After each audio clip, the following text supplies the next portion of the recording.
Thanks to everyone who have subscribed. If you have not, please do. And thanks for coming out here. I really appreciate you. Tried to remove fuel subsidy, but APC chairman Adams Oshiomhole opposed it. Atiku Abubakar. Well, my people, good morning, good afternoon, good evening, whatever time we're reaching you today. I want to say a big thank you for your huge, massive, and huge support. Thank you so much. God bless you. Today's own Atiku is letting out the vents and the cat out of the bag. Remember Atiku? Yes, the vice president with the person of Obasanjo, yes, from 1999, they were on for 2 years, for two tenors, which amounts to 8 years. After which, Atiku tried, to come in as a president where he contested with the person of Muhammadu Buhari, but lost to APC. Yes, Atiku is revealing some secrets, some of the things that happened, why he was the vice president of the country from 1999 to 2007. Some of the activities between them and Adams Oshiomhole. Don't forget, Adams Oshiomhole was the Labour chairman representing the Union of Workers at the time in the country. Well, let's get to the news and get all the details.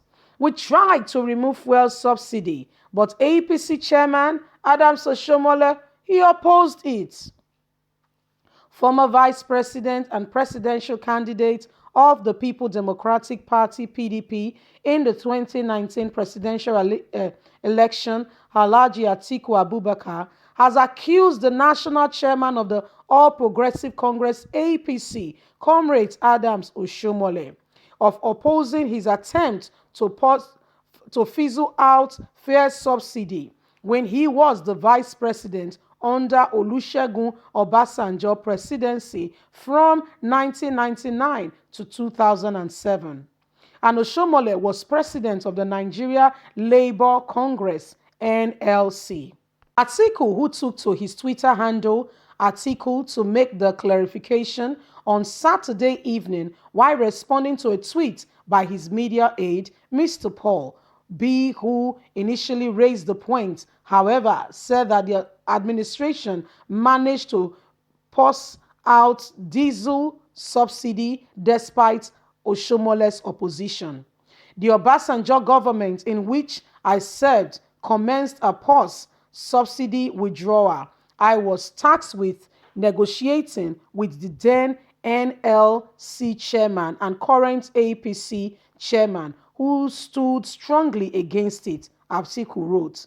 Nevertheless, we achieved 2 phases of subsidy removal of fuel and complete withdrawal of subsidy of diesel before we left office in 2007. Atiku's media aide, Mr. He had noted earlier in a tweet via his handle that for the advances of doubt, Obasanjo's administration embarked on a regime of subsidy removal, but the former NLC chairman frustrated the efforts. Even at that, Obasanjo's government achieved some measures of subsidy removal before they exited office in 2007 after their tenure.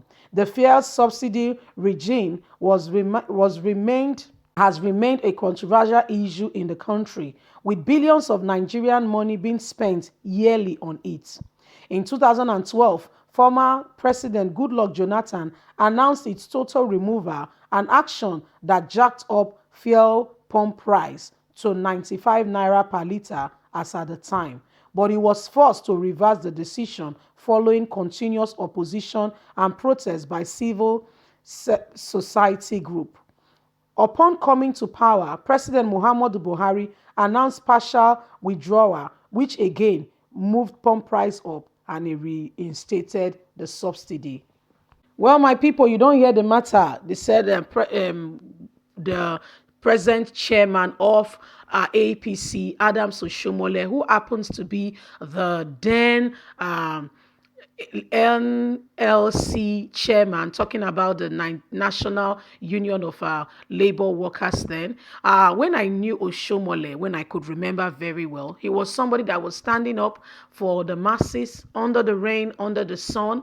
He was always speaking out. And Oshiomhole, I can tell you, that was part of what led to his career that he has today, was greatly loved and liked by the people. He was always there. I remember the times Oshiomhole was arrested, yet he would not give up fighting for the good of the common man. Oshiomhole used to be one man who was always there, speaking out for the good of Nigerians. But guess what? I think the tables are not in the same position that they used to be some years ago. Atiku Abubakar has come up to say, first subsidy, they try to remove it. What happens with that is that the government say that they are paying for subsidy, they are paying a particular amount, with fuel, and that helps the price of the pump price of fuel not to be too expensive. But the truth of the matter is a very cheap and corny way of taking money from the Nigerian treasury. What that does is that it helps, the government can say that they have paid this amount to subsidize fuel. We produce fuel, we produce fuel in this country, but send it abroad. Yes, to be refined and buy it again, bring it back into the country. How do you think we can make headway with that kind of investment and with that? And they said when the first subsidies are on, it means that the government is paying a particular amount of money. But what happens is that the nation is also bleeding from it. So what happens is that from the accounts of the nation, money is being withdrawn in the bid to say that they are paying for fuel subsidy. But the truth of the matter is, at the end of it, it pays off. Because people get used to the price of fuel, which should not be expensive, because crude oil is found in the very ground that we walk on in Nigeria. So I see no reason, and I don't understand why the price of fuel it is what it is. Yes, we understand that there is a standard that is being placed by the international, markets to be able to have stability of the price of fuel. But again, within the country, it is left for the government of the country to be able to put the price of fuel at a reasonable, good place that can benefit her people. So Atiku Abubakar is revealing that while he was in office, the person of Oshiomhole really withstood them. I can remember those times when Oshiomhole was always there, campaigning that the fuel subsidy was all a shady way, they should pay it so that Nigerians can be able to buy and reduce petrol at the fuel stations. But guess what? At the long run, does it pay the country? It's like stealing from Paul to assist Peter. Stealing from Paul, taking from Paul, and giving it to Peter.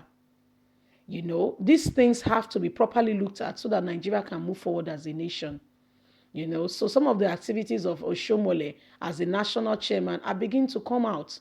Atiku Abubakar is still contesting, is still looking forward to the presidency come 2023. Is still one of his ambitions. And guess what? He said they succeeded in removing the price, the subsidy from diesel. And people still adjusted. They adjusted very well, nicely. And people still buy diesel every now and again. Not all cars runs on fuel. Some runs on diesel. And other machines as well in the country. Some runs on diesel. So what is it really? Was it a right choice the person of Adams Oshiomhole made for the nation at that time? Was it the right call, or it was the negative one? What impact has it had on Nigerians since the time he made that decision? Is Adams Oshiomhole still the same person like when he was the NLC chairman? When he was there fighting for the good of the common man?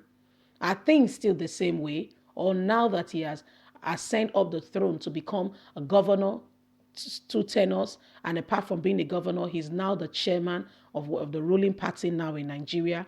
Have this helped him as a governor? Has this helped him as the chairman of APC? And what do you think? Do you think Adams Oshiomhole has made the right choice? Or do you think Nigeria is better off with the fuel subsidy still being there?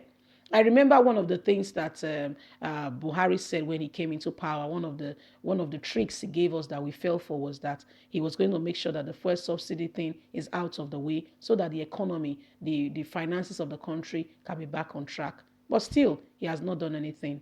What do you think? What are your thoughts? Don't forget to like us, share, subscribe. Click on the notification button. God bless. Have a good day and bye for now.